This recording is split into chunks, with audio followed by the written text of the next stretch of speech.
দেখা গেল, তাহলে আসল তৃণমূল বলে দাবি করা ঋতব্রত বন্দ্যোপাধ্যায় শিবিরে কি আপনি যুক্ত হচ্ছেন? না, এটা বৈঠকও না, শিবিরের কোনো ব্যাপার নেই।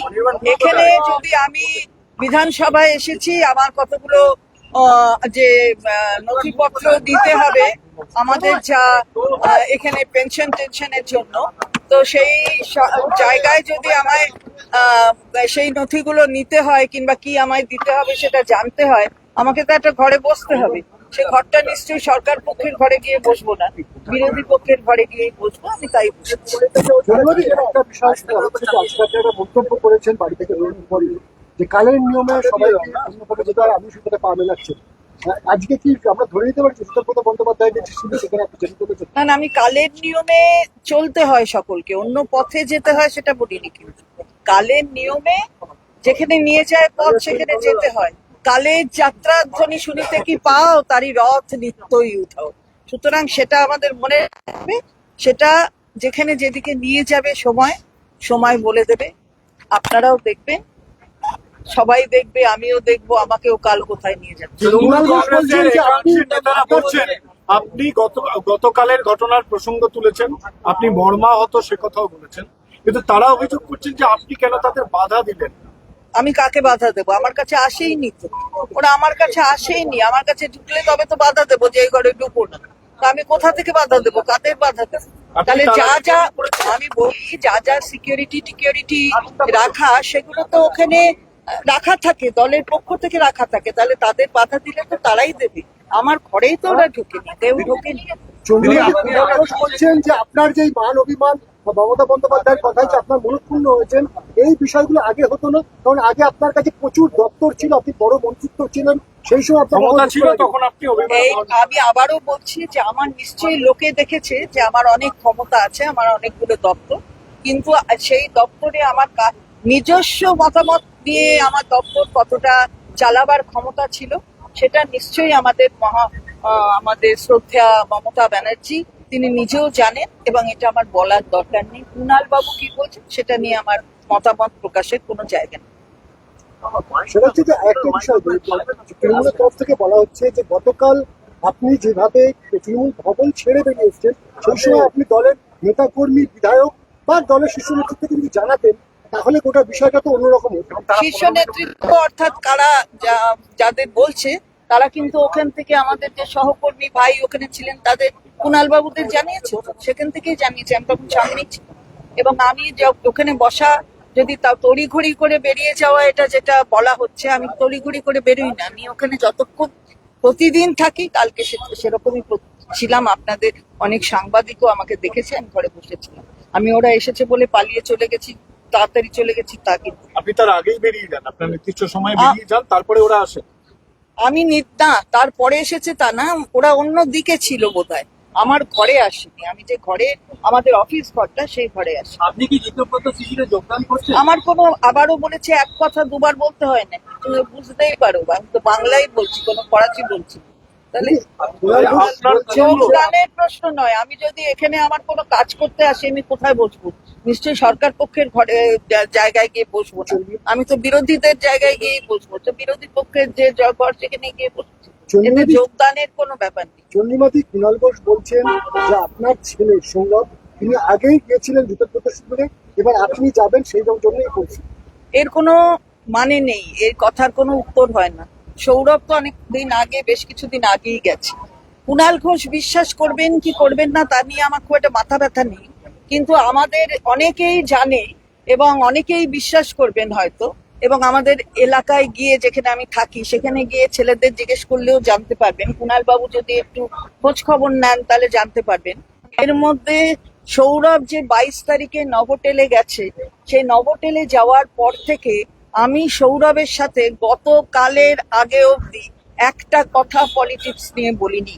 অর্থাৎ নভোটেলে কি আলোচনা হয়েছে, ওখানে কি হয়েছে, সেটা যেমন সৌরভকে আমি জিজ্ঞেস করিনি, তেমনি আমার ওখানে কি হয়েছে ভবনে না কালীঘাটে, তেমনি সৌরভকেও সেই কথা জানায়নি। আমি সেই জিনিসটা মেনে চলি, এবং সেখানে দাঁড়িয়ে সৌরভ কোথায় গেছে তার জন্য আমি যাব, সেটা ব্যাপার নাই। তাহলে তো আমি সেদিনই চলে যেতাম, সেটা না। তার স্বাধীন তার মতামত আছে। 47 বছর বয়স সৌরভের, তো 47 বছর বয়সে তার নিজের সিদ্ধান্ত নিশ্চয়ই নেবার অধিকার আছে, এটা কুণাল বাবু নিশ্চয়ই মনে করবে। সুতরাং এটা বলে কোনো লাভ নেই। তাহলে যাওয়ার পরেও কেন আমাকে রেখে দিলেন? আমি তো যেদিনকে নভোটেলে সৌরভ গিয়েছে, আমি তৎক্ষণাৎ গিয়ে নেত্রীকে বলেছি যে আমাকে ছেড়ে দিন। নেত্রী আমাকে বলেছিলেন যে না, ও গেছে, ঠিক আছে, তুমি থাকো। তো আমি ছিল যেরকম বলেছিলাম। আপনি কি চন্দ্রিমা ভট্টাচার্যকে আমরা অ্যাক্টিভ রাজনীতিতে পাবো তো? দেখা যাক, সবটাই অ্যাক্টিভ, সবটাই অ্যাক্টিভ। অ্যাকশনে না থাকলে হবে কি করে? দেখুন কি হচ্ছে। না, এর পরে কথা হয়নি। গতকাল উনি আমার যেরকম বলেছেন,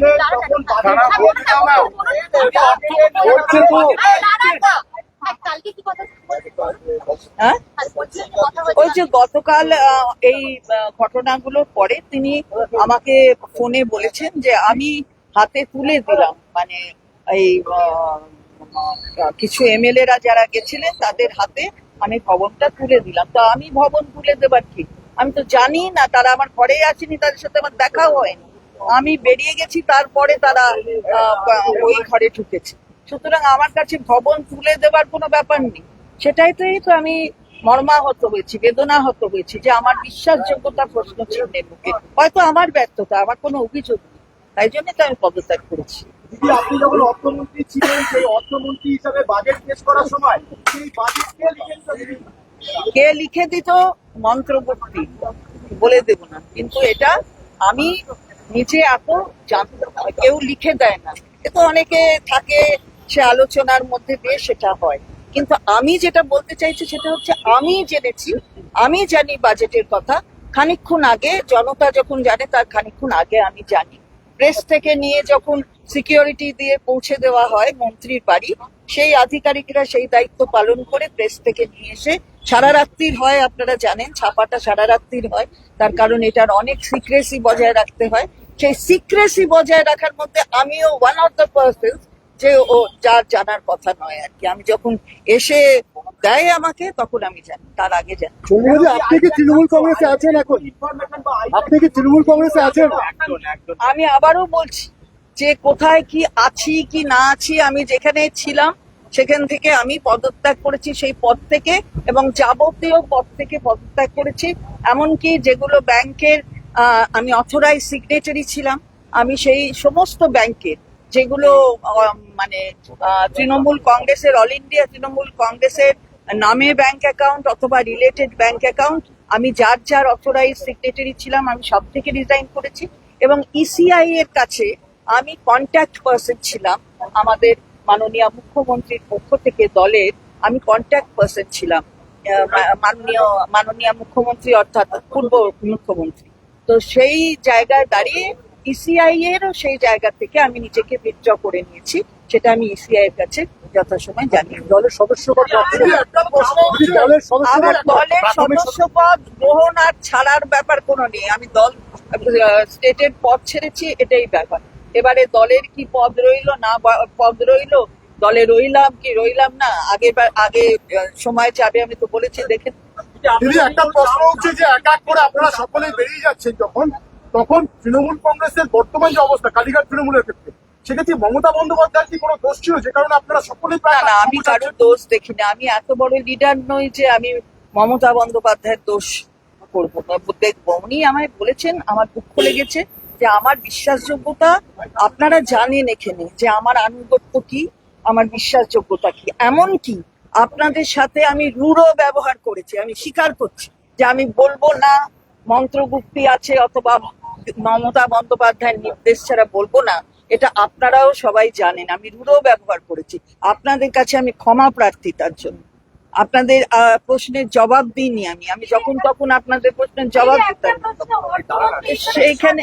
সেইখানে দাঁড়িয়ে আমার দুঃখ লেগেছে, হয়তো ব্যর্থতাটা আমারই হয়। দিদি, গতকালকে আপনি হিসেবে স্বাধীনভাবে কাজ করতে পারছিলেন, বাজেট তৈরি করতে পারছিলেন। আবার বলে দিয়েছি একবার তো শুনেছি। গতকালকে তৃণমূল ভবন ছেড়ে আপনি বেরিয়ে এসেছেন, তারপর পদত্যাগ করলেন, আর কি আপনাকে তৃণমূল ভবনে দেখা যাবে? না, কি করি, সে তো সম্ভব না, কারণ যেখানটায় আমার বিশ্বাসযোগ্যতা নেই আমি ভবনে যাবো কি? মমতা বন্দ্যোপাধ্যায় ডাকলে আপনি যাবেন, কালীঘাটে যাবেন? না, আমাকে কালীঘাটে যাওয়ার কথা তো বলেননি নেত্রী, আমাকে ভবনে থাকা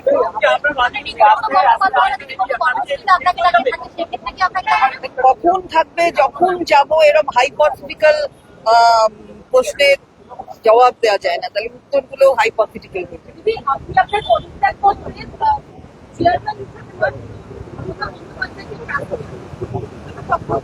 হ্যাঁ, লিখেছি। তার কারণ হচ্ছে কি আছে না আছে তাই নিয়ে মামলা আছে, আমি এটা নিয়ে আর কনফিউশন ক্রিয়েট করবার জায়গায় যেতে চাইনি, কারণ এটা তো আমি আমার মনের ব্যথা ব্যক্ত করেছি। তার জন্য এখন কিছু ব্যাপার রয়েছে যেটা বিচারাধীন কোর্টে, কিছু ব্যাপার আছে যেটা বিচারাধীন ইলেকশন কমিশনের কাছে। ফলে আমি ওই কনফিউশনের মধ্যে, ওই প্রবলেমের মধ্যে যেতে চাইনি, তাই তাকে ফরওয়ার্ড চিফ মিনিস্টার হিসেবে সম্পর্ক। দিদি, সেটা হচ্ছে যে আপনি তো পদত্যাগ করেছেন এবং সেই জায়গায় দাঁড়িয়ে আপনি এই যে বলছেন যে মমতা বন্দ্যোপাধ্যায়ের কথা আপনার খারাপ লেগেছে, কষ্ট পেয়েছেন, আপনার বিশ্বাসযোগ্যতা নিয়ে প্রশ্ন উঠেছে, আপনার আনুগত্য নিয়ে প্রশ্ন উঠেছে। আমার প্রশ্ন এটাই যে আপনি এত বছর ধরে তৃণমূল কংগ্রেসে মমতা বন্দ্যোপাধ্যায়ের কাজ সঙ্গী হচ্ছেন, ক্যাবিনেটে গুরুত্বপূর্ণ দপ্তর সামলেছেন, এই মানে এইটাকে একদিনের ক্ষোভ নাকি অনেক দিনের পুঞ্জীবিত ক্ষোভের বহিঃপ্রকাশ? আছে পুঞ্জীভূত কিছু ক্ষোভ নয়। আমি তো, আমারও তো বয়স হয়েছে, ক্ষোভ মানুষের থাকতে পারে কিছুতে, কিন্তু সেগুলো কি করে প্রশমিত করতে হয়, এই সময়ের সাথে সাথে কিভাবে চলতে হয়, সেটা তো নিশ্চয়ই অভিজ্ঞতার ফলে আমাদের হয়ে থাকে। কিন্তু সবকিছুটা, বিশ্বাসযোগ্যতাটা যখন প্রশ্নের মুখে থেকে যায় না, তখন আর সেখানে থাকা উচিত নয় বলে মনে হয়েছে, তাই। Thank you. এবার বলো, কে হিন্দি আছে?